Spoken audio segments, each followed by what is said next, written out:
सन्दोहबन्धुरं सिन्धुराननम् अङ्गं हरेः पुलकभूषणमाश्रयन्ति भृङ्गाङ्गनेव मुकुलाभरणं तमालम्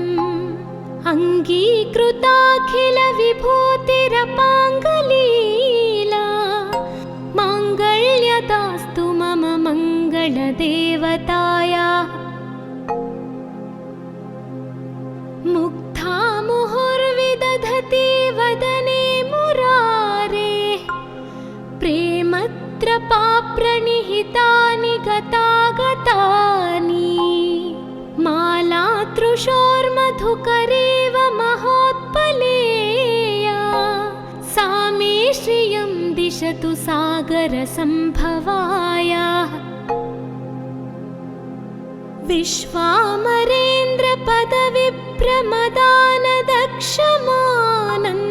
विश्वामरेन्द्रपदविभ्रमदानदक्षमानन्दहेतुरधिकं मुरविद्विषोऽपि ईशन्निषीदतु मयि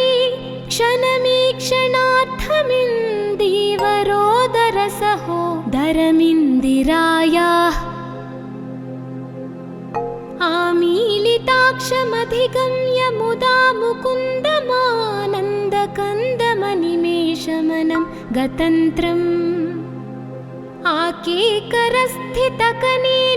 आकेकरस्थितकनेनिकपक्ष्मनेत्रम् भूत्यै भवेन्मम भुजङ्गशयाङ्गनायाः बह्वन्तरे धुजितः श्रितकौस्तुभेयाः हारावलीव हरिनीलमयी विभाति कामप्रदा भगवतोऽपि कटाक्षमाला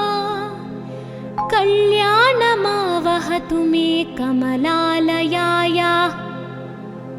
कालाम्बुदालिललितो रसिकैटभारेर्धाराधरे स्फुरति या तटिदङ्गनेव मातुः समस्तजगतां महनीयमूर्तिः भद्राणि मे दिशतु भार्गवनन्दनायाः प्राप्तं पदं प्रथमतः खलु यत्प्रभावान् माङ्गल्यभाजि मधुमाधिनि मन्मथेन मय्यापतेत्तदिह मन्थरमीक्षणार्थम् मन्दालसञ्च मकरालयकन्यकायाः दद्याद्दयानुपवनो द्रविणाम्बुधारामस्मिन् किञ्चन विहङ्गशिशौ विषण्णे दुष्कर्म घर्ममपनीय चिराय दूरं नारायणप्रणयिनी नयनाम्बुवाहाः इष्टाविशिष्टमतयोऽपि यया दयार्थदृष्ट्या त्रिविष्टपपदं सुलभं लभन्ते दृष्टिः प्रहृष्टकमलोदरदीप्तिरिष्टां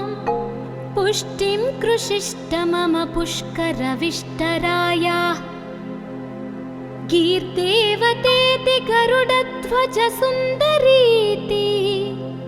शाकम्भरीति शशिशेखरवल्लभेति सृष्टिस्थितिप्रलयकेलिषु संस्थितायै तस्यै नमस्त्रिभुवनैकगुरोस्तरुण्यै श्रुत्यै नमोऽस्तु शुभकर्म फलप्रसूत्यै रत्यै नमोऽस्तु रमणीयगुणार्णवायै शक्त्यै नमोऽस्तु शतपत्रनिकेतनायै पुष्ट्यै नमोऽस्तु पुरुषोत्तमवल्लभायै नमोऽस्तु नालीकनिभाननायै नमोऽस्तु दुग्धोदधिजन्मभूमै नमोऽस्तु सोमामृतसोदरायै नमोऽस्तु नारायणवल्लभायै नमो नमोऽस्तु हेमाम्बुजपीठिकायै नमोऽस्तु भूमण्डलनायिकायै नमोऽस्तु देवादिदयापरायै नमोऽस्तु शार्ङ्ग्यायुधवल्लभायै नमोऽस्तु देव्यै भृगुनन्दनायै नमोऽस्तु विष्णोरुरसिस्थितायै नमोऽस्तु लक्ष्मै कमलालयायै नमोऽस्तु दामोदरवल्लभायै नमोऽस्तु कान्त्यै कमलेक्षणायै नमोऽस्तु भूत्यै भुवनप्रसूत्यै नमोऽस्तु देवादिभिरर्चितायै नमोऽस्तु नन्दात्मजवल्लभायै सम्पत्कराणि सकलेन्द्रियनन्दनानि साम्राज्यदानविभवानि सरोरुहक्षि त्वद्वन्दनानि दुरिताहरणोद्यतानि मामेव मातरनिशं कलयन्तु मान्ये यत्कटाक्षसमुपासनाविधिः सेवकस्य सकलार्थसम्पदः सन्तनोति वचनाङ्गमानसैस्त्वां मुरारिहृदयेश्वरीं भजे सरसिजनिलये सरोजहस्ते धवलतमाशुकगन्धमाल्यशोभे भगवति हरिवल्लभे मनोज्ञे त्रिभुवनभूतिकरी प्रसीद मह्याम् दिग्गस्तिभिः कनककुम्भमुखावसृष्टस्वर्वाहिनी विमलचारुजलप्लुताङ्गिम् प्रातर्नमामि जगतां जननीमशेषलोकाधिनाथगृहिणीममृताब्धिपुत्रीं कमले कमलाक्षवल्लभे त्वं करुणापूरतरङ्गितैरपाङ्गैः अवलोकय मामकिञ्चनानां प्रथमं पात्रमकृत्रिमं दयायाः बिल्वाटवीमध्यलसत्सरोजे सहस्रपत्रे सुखसन्निविष्टा अष्टापदाम्बोरुहपाणिपद्मा सुवर्णवर्णां प्रणमामि लक्ष्मीम् कमलासनपाणिना ललाटे लिखितामक्षरपङ्क्तिमस्य जन्तोः परिमार्जय मातरङ्घिणा ते धनिकद्वारनिवासदुःखदोग्ध्रीम् अम्भोरुहं जन्मगृहं भवत्याः वक्षःस्थलं भर्तगृहं मुरारेः कारुण्यतः कल्पय पद्मवासे लीलागृहं मे हृदयारविन्दम् स्तुवन्ति ये स्तुतिभिरमोभिरन्वहं त्रयीमयीं त्रिभुवनमातरं रमा गुणाधिका गुरुतरभाग्यभाजिनो भवन्ति ते भुवि बुधभाविताशयाः सुवर्णधारास्तोत्रं यच्चङ्कराचार्यनिर्मितं त्रिसन्ध्यं यः पठेन्नित्यं सकुबेरसमो भवेत् इति श्री कनकधारास्तोत्रं सम्पूर्णम्।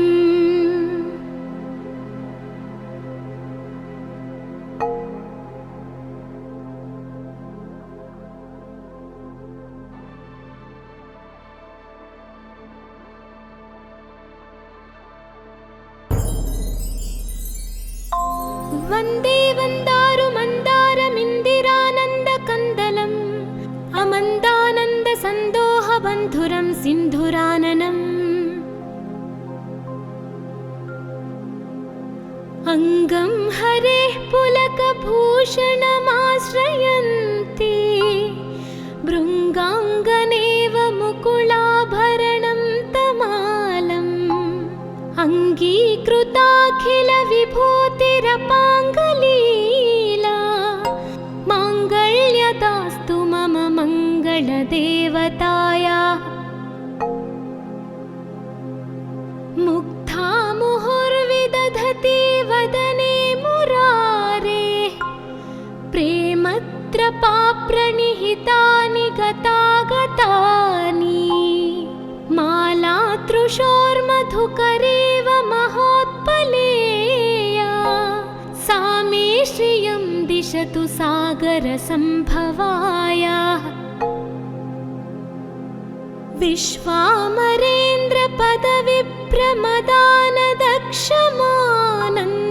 विश्वामरेन्द्रपदविप्रमदानदक्षमानन्दहेतुरधिकं मुरविद्विषोऽपि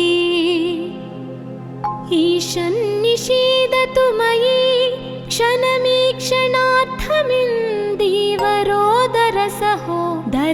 क्षणमीक्षणार्थमिन्दीवरोदरसहोदरमिन्दिरायाः आमीलिताक्षमधिगम्य मुदा मुकुन्दमानन्दकन्दमनिमेषमनं गतन्त्रम् आकेकरस्थितकनेनिकपक्ष्मनेत्रम् भूत्यै भवेन्मम भुजङ्गशयाङ्गनायाः बह्वन्तरे धुजितः श्रितकौस्तुभेयाः हारावलीव हरिनीलमयी विभाति कामप्रदा भगवतोऽपि कटाक्षमाला कल्याणमावहतु मे कमलालयायाः कालाम्बुदालिललितो रसिकैटभारेर्धाराधरे स्फुरति या तटिदङ्गनेव मातुः समस्तजगतां महनीयमूर्तिः भद्राणि मे दिशतु भार्गवनन्दनायाः प्राप्तं पदं प्रथमतः खलु यत्प्रभावान् माङ्गल्यभाजि मधुमाधिनि मन्मथेन मय्यापतेत्तदिह मन्थरमीक्षणार्थम् मन्दालसञ्च मकरालयकन्यकायाः दद्याद्दयानुपवनो द्रविणाम्बुधारामस्मिन् किञ्चन विहङ्गशिशौ विषण्णे दुष्कर्म घर्ममपनीय चिराय दूरं नारायण प्रणयिनी नयनाम्बुवाहाः इष्टाविशिष्टमतयोऽपि यया दयार्थदृष्ट्या त्रिविष्टपपदं सुलभं लभन्ते दृष्टिः प्रहृष्टकमलोदरदीप्तिरिष्टां पुष्टिं कृषिष्ट मम पुष्करविष्टरायाः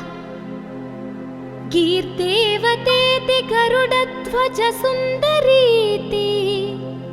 शाकम्भरीति शशिशेखरवल्लभेति सृष्टिस्थितिप्रलयकेलिषु संस्थितायै तस्यै नमस्त्रिभुवनैकगुरोस्तरुण्यै श्रुत्यै नमोऽस्तु शुभकर्म फलप्रसूत्यै रत्यै नमोऽस्तु रमणीयगुणार्णवायै शक्त्यै नमोऽस्तु शतपत्रनिकेतनायै पुष्ट्यै नमोऽस्तु पुरुषोत्तमवल्लभायै नमोऽस्तु नालीकनिभाननायै नमोऽस्तु दुग्धोदधिजन्मभूमै नमोऽस्तु सोमामृतसोदरायै नमोऽस्तु नारायणवल्लभायै नमोऽस्तु हेमाम्बुजपीठिकायै नमोऽस्तु भूमण्डलनायिकायै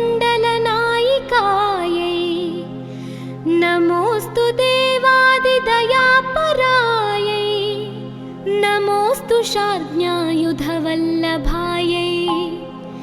नमोऽस्तु देव्यै भृगुनन्दनायै नमोऽस्तु विष्णोरुरसिस्थितायै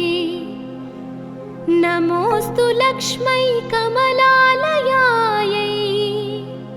नमोऽस्तु दामोदरवल्लभायै नमोऽस्तु कान्त्यै कमलेक्षणायै नमोऽस्तु भूत्यै भुवनप्रसूत्यै नमोऽस्तु देवादिभिरर्चितायै नमोऽस्तु नन्दात्मजवल्लभायै सम्पत्कराणि सकलेन्द्रियनन्दनानि साम्राज्यदानविभवानि सरोरुहक्षि त्वद्वन्दनानि दुरिताहरणोद्यतानि मामेव मातरनिशं कलयन्तु मान्ये यत्कटाक्षसमुपासनाविधिः सेवकस्य सकलार्थसम्पदः सन्तनोति वचनाङ्गमानसैस्त्वां मुरारिहृदयेश्वरीं भजे सरसिजनिलये सरोजहस्ते धवलतमाशुकगन्धमाल्यशोभे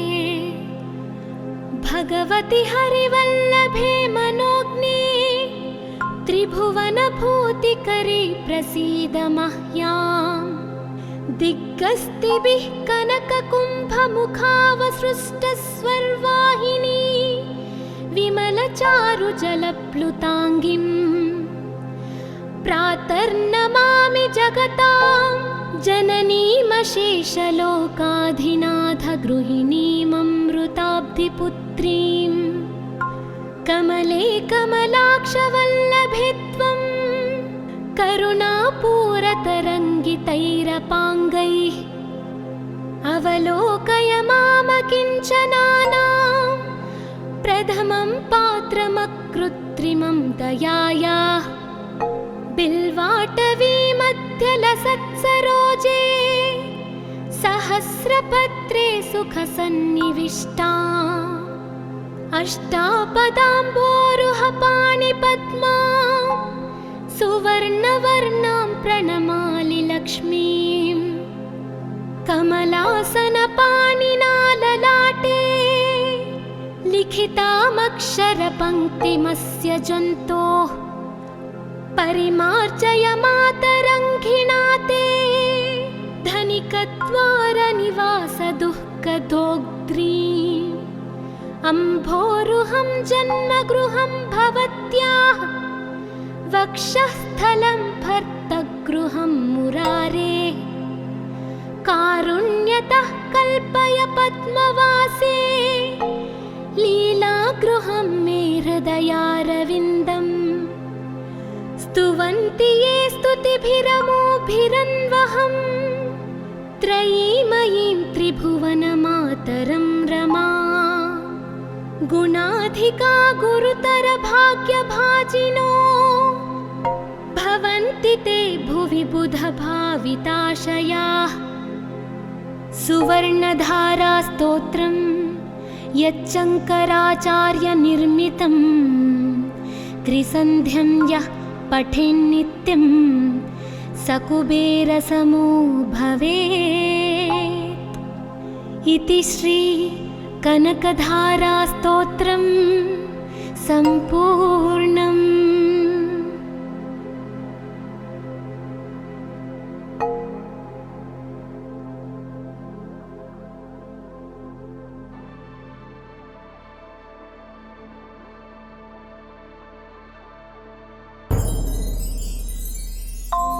वन्दे वन्दारुमन्दारमिन्दिरानन्दकन्दलम् अमन्दानन्दसन्दोहबन्धुरं सिन्धुराननम् अङ्गं हरेः पुलकभूषणमाश्रयन्ति भृङ्गाङ्गनेव मुकुलाभरणं तमालम् अङ्गीकृ विभूतिरपाङ्गलीला माङ्गल्यदास्तु मम मङ्गलदेवताया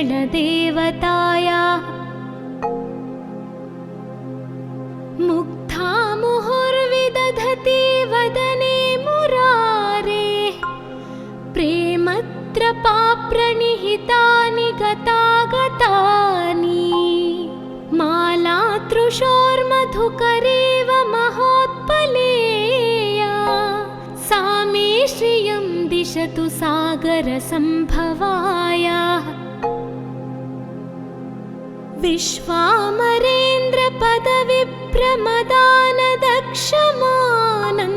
विश्वामरेन्द्रपदविप्रमदानदक्षमानन्दहेतुरधिकं मुरविद्विषोऽपि ईशन्निषीदतु मयि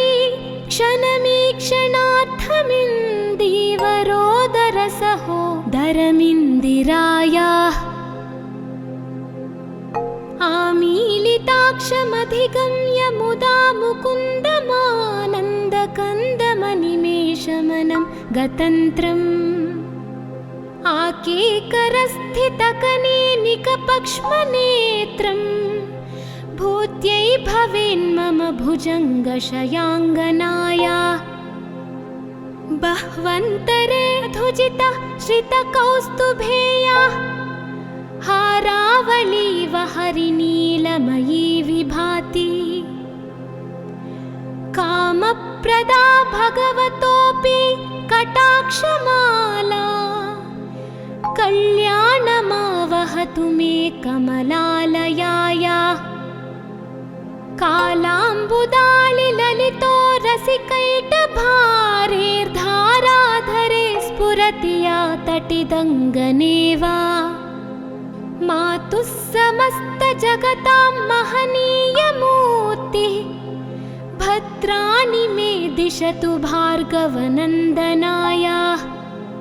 प्राप्तं पदं प्रथमतः खलु यत्प्रभावान् माङ्गल्यभाजि मधुमाधिनि मन्मथेन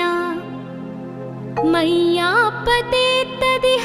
मन्थरमीक्षणार्थम् मन्दालसञ्च मकरालयकन्यकाया दद्यात्तयानुपवनो द्रविणाम्बुधारामस्मिन् किञ्चन विहङ्गशिशौ विषण्णे दुष्कर्म घर्ममपनीय चिराय दूरं नारायण प्रणयिनी नयनाम्बुवाहा इष्टाविशिष्टमतयोऽपि यया दयार्थदृष्ट्या त्रिविष्टपपदं सुलभं लभन्ते दृष्टिः प्रहृष्टकमलोदरदीप्तिरिष्टां पुष्टिं कृषिष्ट मम पुष्करविष्टराया गीर्देवतेति गरुडध्वजसुन्दरीति शाकम्भरीति शशिशेखरवल्लभेति सृष्टिस्थिति प्रलयकेलिषु संस्थितायै तस्यै नमस्त्रिभुवनैकगुरोस्तरुण्यै श्रुत्यै नमोऽस्तु शुभकर्म फलप्रसूत्यै रत्यै नमोऽस्तु रमणीयगुणार्णवायै शक्त्यै नमोऽस्तु शतपत्रनिकेतनायै पुष्ट्यै नमोऽस्तु पुरुषोत्तमवल्लभायै नमोऽस्तु नालीकनिभाननायै नमोऽस्तु दुग्धोदधिजन्मभूमै नमोऽस्तु सोमामृतसोदरायै नमोऽस्तु नारायणवल्लभायै नमोऽस्तु हेमाम्बुजपीठिकायै नमोऽस्तु भूमण्डलनायिकायै नमोऽस्तु देवादिदयापरायै नमोऽस्तु शार्ङ्ग्यायुधवल्लभायै नमोऽस्तु देव्यै भृगुनन्दनायै नमोऽस्तु विष्णोरुरसि स्थितायै नमोऽस्तु लक्ष्मै कमलालयायै नमोऽस्तु दामोदरवल्लभायै नमोऽस्तु कान्त्यै कमलेक्षणायै नमोऽस्तु भूत्यै भुवनप्रसूत्यै नमोऽस्तु देवादिभिरर्चितायै नमोऽस्तु नन्दात्मजवल्लभायै सम्पत्कराणि सकलेन्द्रियनन्दनानि साम्राज्यदानविभवानि सरोरुहक्षि त्वद्वन्दनानि दुरिताहरणोद्यतानि मामेव मातरनिशं कलयन्तु मान्ये यत्कटाक्षसमुपासनाविधिः सेवकस्य सकलार्थसम्पदः सन्तनोति वचनाङ्गमानसैस्त्वां मुरारिहृदयेश्वरीं भजे सरसिजनिलये सरोजहस्ते धवलतमाशुकगन्धमाल्यशोभे भगवति हरिवल्लभे मनोज्ञे त्रिभुवनभूतिकरी प्रसीद मह्याम् दिग्गस्तिभिः कनककुम्भमुखावसृष्टस्वर्वाहिनी विमलचारुजलप्लुताङ्गिम् प्रातर्नमामि जगतां जननीमशेषलोकाधिनाथगृहिणीममृताब्धिपुत्रीं कमले कमलाक्षवल्लभे त्वं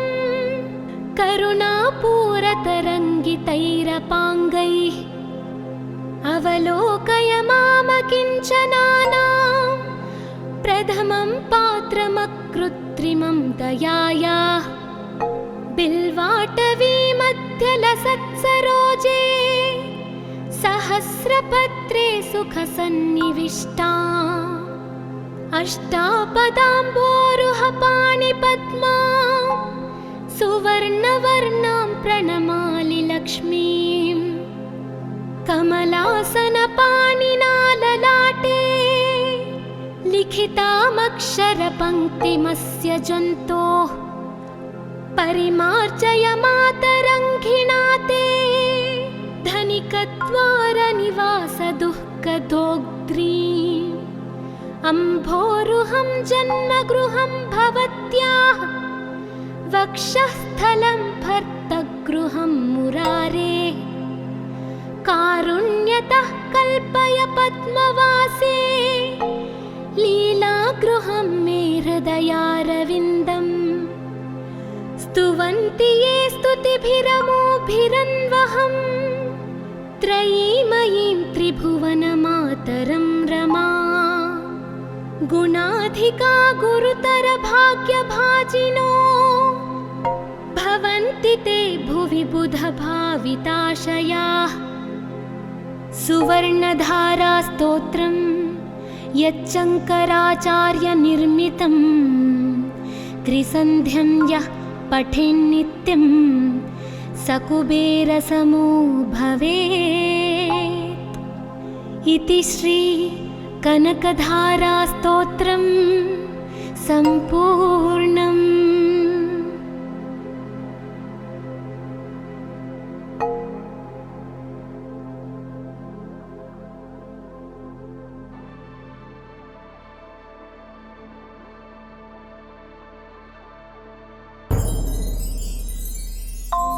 वन्दे वन्दारुमन्दारमिन्दिरानन्दकन्दलम् अमन्दानन्दसन्दोहबन्धुरं सिन्धुराननम् अङ्गं हरेः पुलकभूषणमाश्रयन्ति भृङ्गाङ्गनेव मुकुलाभरणं तमालम् अङ्गीकृताखिलविभूतिरपाङ्गलीला माङ्गल्यदास्तु मम मङ्गलदेवता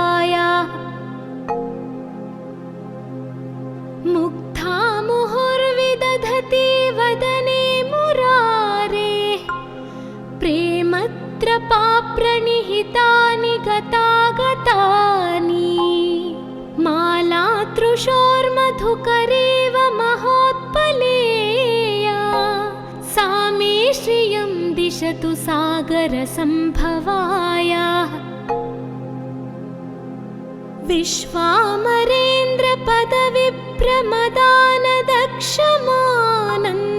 विश्वामरेन्द्रपदविप्रमदानदक्षमानन्दहेतुरधिकं मुरविद्विषोऽपि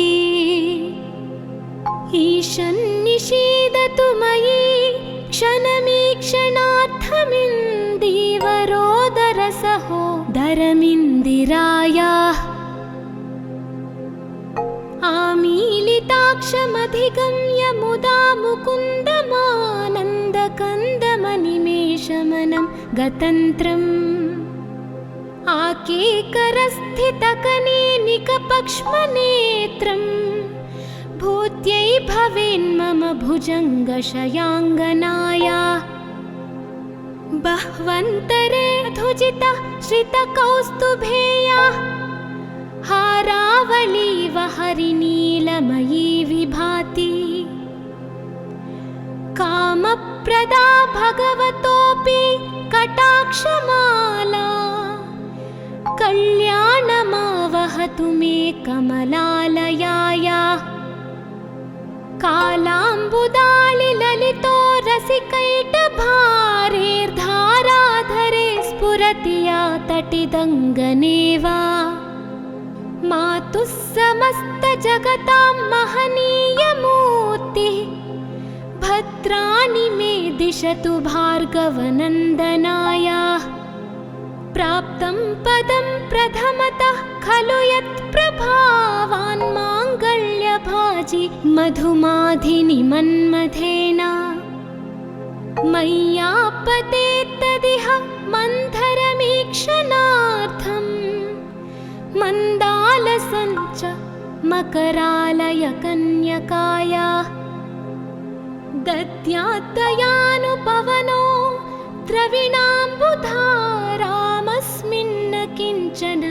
विहङ्गशिशौ विषण्णे दुष्कर्म घर्ममपनीय चिराय दूरं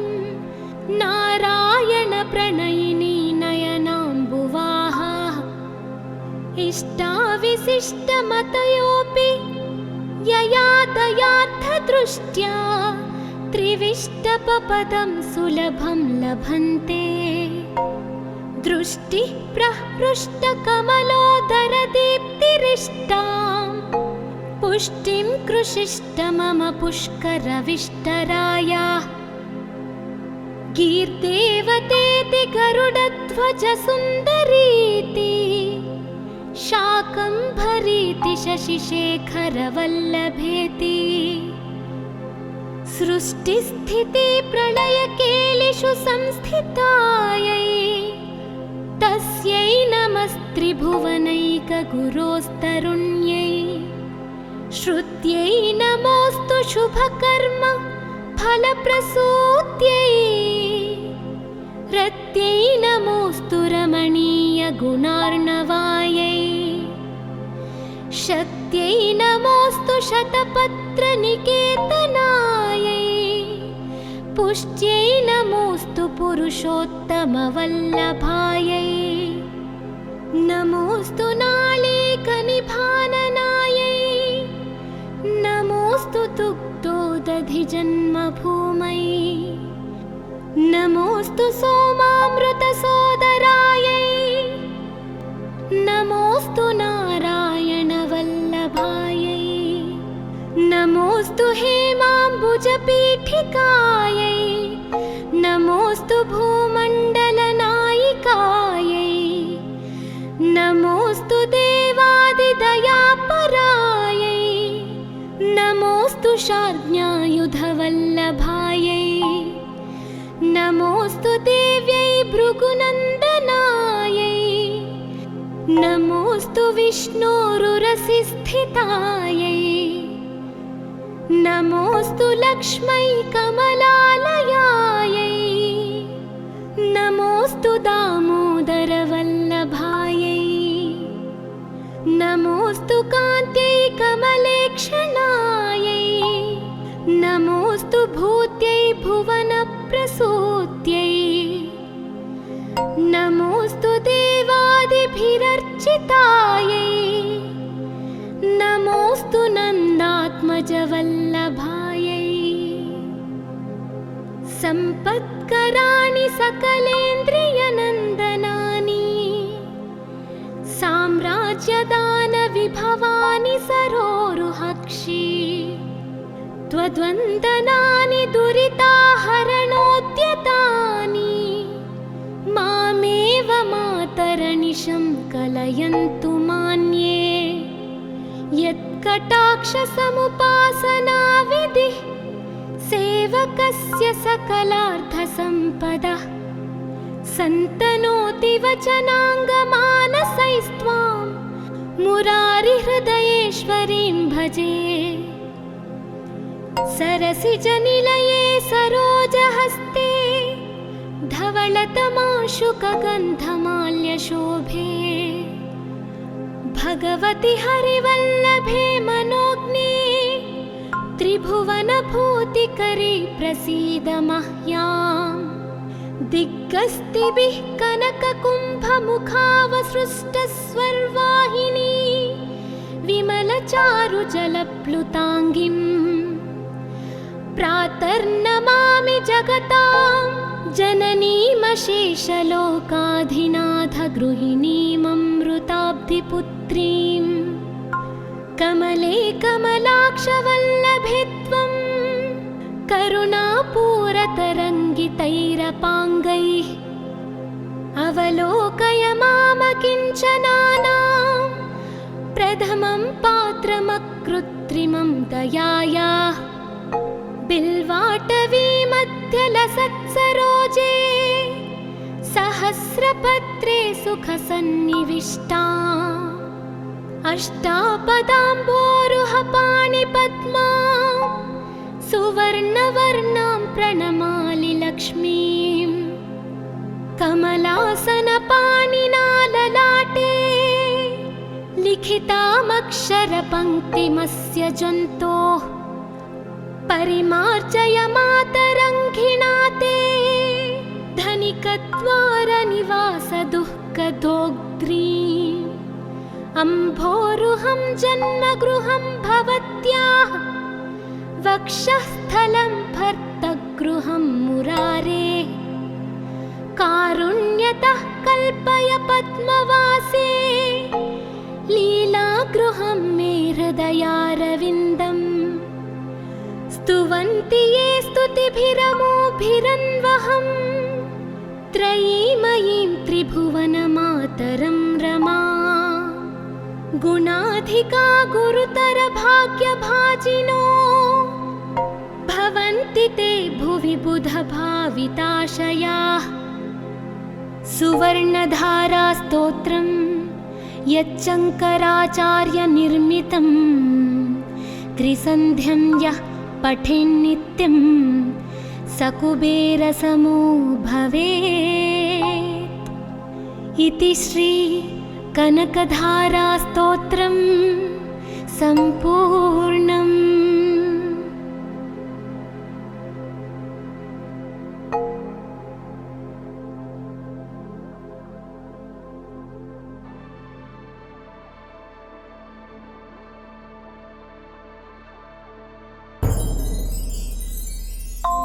वन्दे वन्दारुमन्दारमिन्दिरानन्दकन्दलम् अमन्दानन्दसन्दोहबन्धुरं सिन्धुराननम् अङ्गं हरेः पुलकभूषणमाश्रयन्ति भृङ्गाङ्गनेव मुकुलाभरणं तमालम् अङ्गीकृताखिलविभूतिरपाङ्गलीला माङ्गल्यदास्तु मम मङ्गलदेवतायाः मुग्धा मुहुर्विदधति वदने मुरारेः प्रेमत्रपाप्रणिहितानि गतागतानि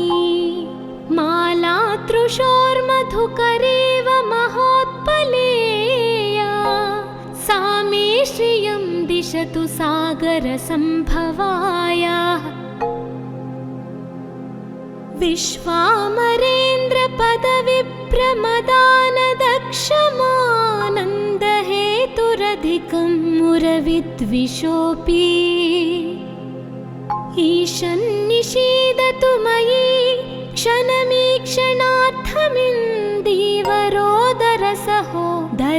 क्षणमीक्षणार्थमिन्दीवरोदरसहोदरमिन्दिरायाः आमीलिताक्षमधिगम्य मुदा मुकुन्दमानन्दकन्दमनिमेषमनं गतन्त्रम् आकेकरस्थितकनेनिकपक्ष्मनेत्रम् भूत्यै भवेन्मम भुजङ्गशयाङ्गनाया बह्वन्तरे धुजिता श्रितकौस्तुभेया हारावलीव हरिनीलमयी विभाति कामप्रदा भगवतोऽपि कटाक्षमाला कल्याणमावहतु मे कमलालयाया कालाम्बुदालिललितो रसिकैटभारेर्धाराधरे स्फुरति या तटिदङ्गनेव मातुः समस्तजगतां महनीयमूर्तिः भद्राणि मे दिशतु भार्गवनन्दनाया प्राप्तं पदं प्रथमतः खलु यत्प्रभावान् माङ्गल्यभाजि मधुमाधिनि मन्मथेन मय्यापतेत्तदिह मन्थरमीक्षणार्थम् मन्दालसञ्च मकरालय कन्यकाया दद्यात्तयानुपवनो द्रविणाम्बुधारामस्मिन्न किञ्चन विहङ्गशिशौ विषण्णे दुष्कर्म घर्ममपनीय चिराय दूरं नारायण प्रणयिनी नयनाम्बुवाहा इष्टाविशिष्टमतयोऽपि यया दयार्थदृष्ट्या त्रिविष्टपपदं सुलभं लभन्ते दृष्टिः प्रहृष्टकमलोदरदीप्तिरिष्टां पुष्टिं कृषिष्ट मम पुष्करविष्टराया गीर्देवतेति गरुडध्वजसुन्दरीति शाकम्भरीति शशिशेखरवल्लभेति सृष्टिस्थिति प्रलयकेलिषु संस्थितायै तस्यै नमस्त्रिभुवनैकगुरोस्तरुण्यै श्रुत्यै नमोऽस्तु शुभकर्म फलप्रसूत्यै रत्यै नमोऽस्तु रमणीयगुणार्णवायै शक्त्यै नमोऽस्तु शतपत्रनिकेतनायै पुष्ट्यै नमोऽस्तु पुरुषोत्तमवल्लभायै नमोऽस्तु नालीकनिभाननायै नमोऽस्तु दुग्धोदधिजन्मभूमै नमोऽस्तु सोमामृतसोदरायै नमोऽस्तु नारायणवल्लभायै नमोऽस्तु हेमाम्बुजपीठिकायै नमोऽस्तु भूमण्डलनायिकायै नमोऽस्तु देवादिदयापरायै नमोऽस्तु शार्ङ्ग्यायुधवल्लभायै नमोऽस्तु देव्यै भृगुनन्दनायै नमोऽस्तु विष्णोरुरसिस्थितायै नमोऽस्तु लक्ष्मै कमलालयायै नमोऽस्तु दामोदरवल्लभायै नमोऽस्तु कान्त्यै कमलेक्षणायै नमोऽस्तु भूत्यै भुवनप्रसूत्यै नमोऽस्तु देवादिभिरर्चितायै नमोऽस्तु नन्दात्मजवल्लभायै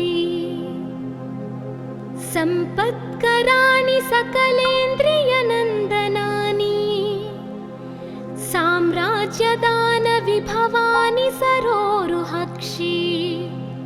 त्वद्वन्दनानि दुरिताहरणोद्यतानि मामेव मातरनिशं कलयन्तु मान्ये यत्कटाक्षसमुपासनाविधिः सेवकस्य सकलार्थसम्पदः सन्तनोति वचनाङ्गमानसैस्त्वां मुरारिहृदयेश्वरीं भजे सरसिजनिलये सरोजहस्ते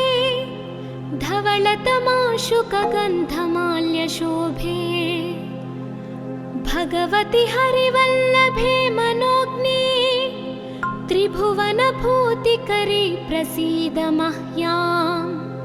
दिग्गस्तिभिः कनककुम्भमुखावसृष्टस्वर्वाहिनी विमलचारुजलप्लुताङ्गीं प्रातर्नमामि जगतां जननीमशेषलोकाधिनाथगृहिणीममृताब्धिपुत्रीं कमले कमलाक्षवल्लभे त्वं करुणापूरतरङ्गितैरपाङ्गैः अवलोकय मामकिञ्चनानां प्रथमं पात्रमकृत्रिमं दयायाः बिल्वाटवीमध्यलसत्सरोजे सहस्रपत्रे सुखसन्निविष्टा अष्टापदाम्बोरुहपाणिपद्मा सुवर्णवर्णां प्रणमामि लक्ष्मीं कमलासनपाणिना ललाटे लिखितामक्षरपङ्क्तिमस्य जन्तोः परिमार्जय मातरङ्घिणा ते धनिकद्वारनिवासदुःखदोग्ध्रीम् अम्भोरुहं जन्मगृहं भवत्याः वक्षःस्थलं भर्तगृहं मुरारे कारुण्यतः कल्पय पद्मवासे लीलागृहं मे हृदयारविन्दम् स्तुवन्ति ये स्तुतिभिरमोभिरन्वहं त्रयीमयीं त्रिभुवनमातरं रमा गुणाधिका गुरुतरभाग्यभाजिनो भवन्ति ते भुवि बुधभाविताशयाः सुवर्णधारास्तोत्रं यच्चङ्कराचार्यनिर्मितं त्रिसन्ध्यं यः पठेन्नित्यं स कुबेरसमो भवेत् इति श्री कनकधारास्तोत्रं